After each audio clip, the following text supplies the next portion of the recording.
بي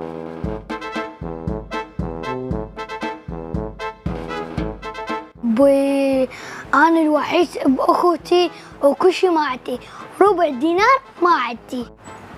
اللي كانت خطة الا ضيم، كانت خطة يبا خليني اروح احكم.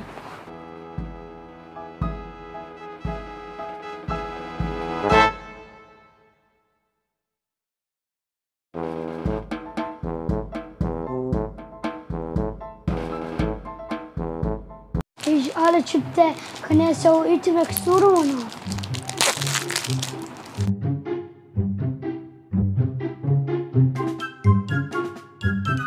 ويل يا بيتي راسي اخ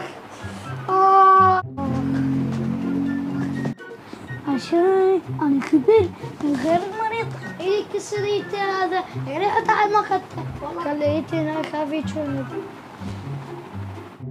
ها يا ولد شلون العشاء؟ عشاء توب؟ طيب عاشت ايدك. عاشت ايدي؟ اقول لكم شو هذا كاظم لا يطلع لا يسأل. اي ماكو. شو ماكو هذا؟ خلينا نشروا علي امشي يلا امشي. اويلي يابا ايدي راسي. لك هاي ايش بيك انت؟ ايش بيك انت؟ صار فيك انت؟ ما تدري رحت للمحل اريد اشتري والنبو الكلاب بالباسكت ما تريد اعلق. شنو ما رحت عند الدكتور؟ لا رحت. وش قال لك الدكتور؟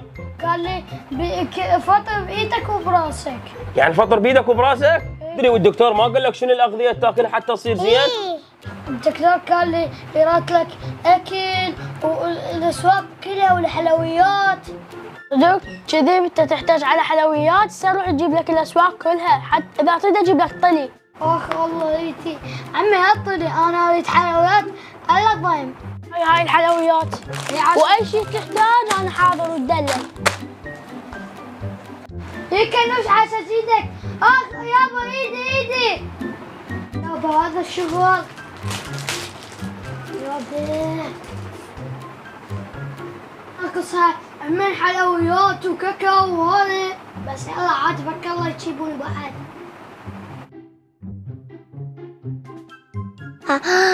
حكنني الحلويات شرتكم على السنة حبيبي.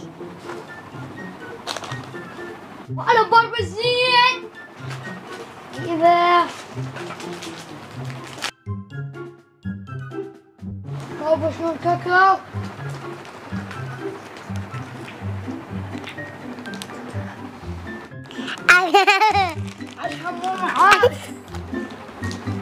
شوفوا شباب اليوم قفصت على اخوتي وشوفوا الشربتات كنت يوم ايدي مكسوره وراسي.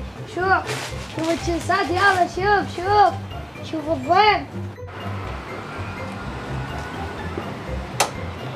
لكم هذا كان يضحك علي انا. اي والله. ويقول انا ايدي مكسوره وايدي مكسوره. طلع كذاب. انا لك اليوم كاظم. لك ها تضحك علي انا؟ ما شغل اضحك عليك وماكل. ها يعني تضحك علينا مو هيك؟ انا لك كاظم اليوم. يلا امشي. تعالوا. لا